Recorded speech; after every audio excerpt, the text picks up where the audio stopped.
Welcome, adventure enthusiasts, to Zipline, Utah.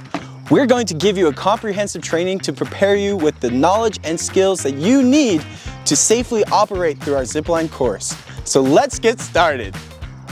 Ziplining is a very exhilarating and high-adventure activity, which, though fun, it does come with its inherent risks and dangers. Here at Zipline, Utah, we prioritize safety above all else, so do your part by listening to the training videos and taking them seriously. It makes a big difference.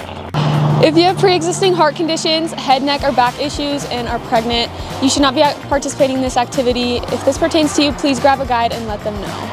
At the beginning of every morning and before every tour, your guides will check your gear to make sure that it is in good working condition. Our zipline gear is designed to keep you securely attached to the cable at all times, as well as ensure for a smooth ride. The carabiner and lanyards attached to your harness will be used in many scenarios by your guides. Please refrain from finicking or adjusting your harness and allow our expert guides to do the unclipping and clipping. Prepare for a pulse-pounding journey that combines the best of our iconic tours into one unforgettable experience. A total of 7 ziplines, 1 hour of the adventure aerial park, and the screaming Falcon big line as the finale. The first piece of gear that we're going to be talking about today is our C-clip. This is going to keep you connected to all of our towers at all times. The reason why it is called a C-clip is it looks like a C, and there is a little slot in it to help you navigate through our metal junctions just like this one. The C-clip will be your responsibility to maneuver throughout our course. There is a rope attached to the clip that is adjustable. To give yourself a little more slack, you can slide that knot up, or you can slide that knot back down to tighten it back up. We're going to be braking ourselves on all of our zip lines today. There are 2 different methods. Due to its speed, our Screaming Falcon big line has a built-in brake to its trolley. On all of our other zip lines, we're going to be using our hand, so we're going to start by going over hand braking first. First things first is our riding position. We're going to have our knees up, legs crossed, head back. With our hands, we're going to have our non-dominant on our trolley and dominant on top. Today you will be braking yourself on our zip lines. If you look down at your gloves, you'll notice that there is a leather strip. That's what's going to make contact with the line in order to brake.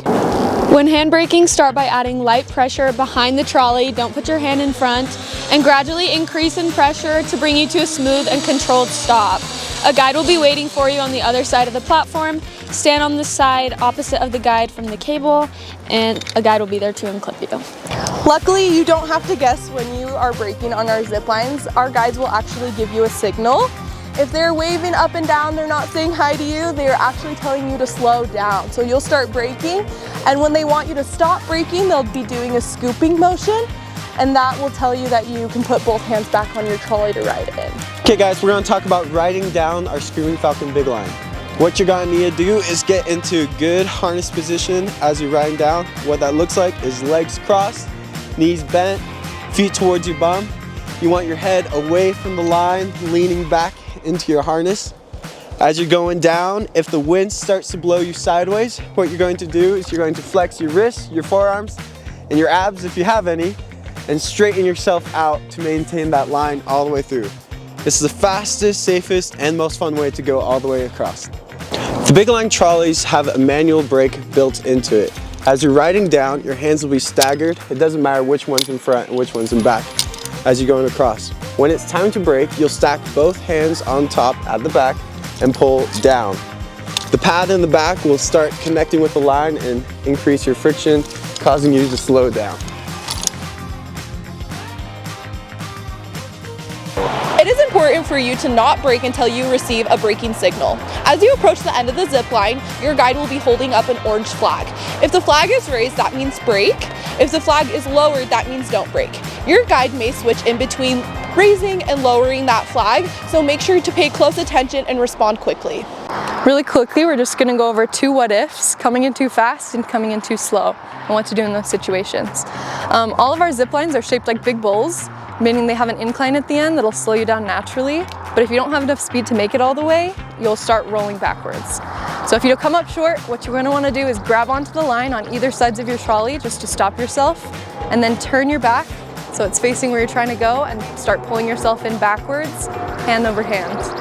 If you ever find yourself coming in too fast on one of our zip lines, Just know we have emergency brakes at the bottom and we will slow you guys down and keep you safe. All you need to remember is to keep that riding position Bree was showing you earlier with your legs tucked up, and remember not to try to stop yourself on any of the boxes or guides at the bottom of the tower.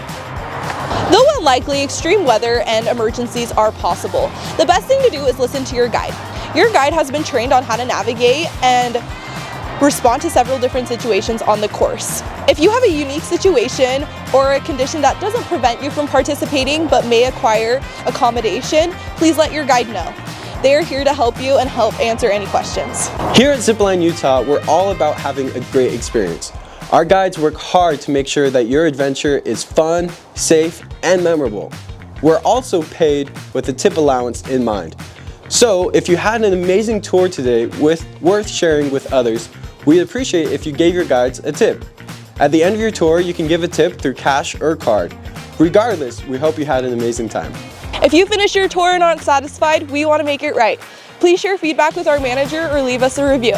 Thanks for watching and thanks for coming to Zipline Utah. Congratulations, you just finished the training.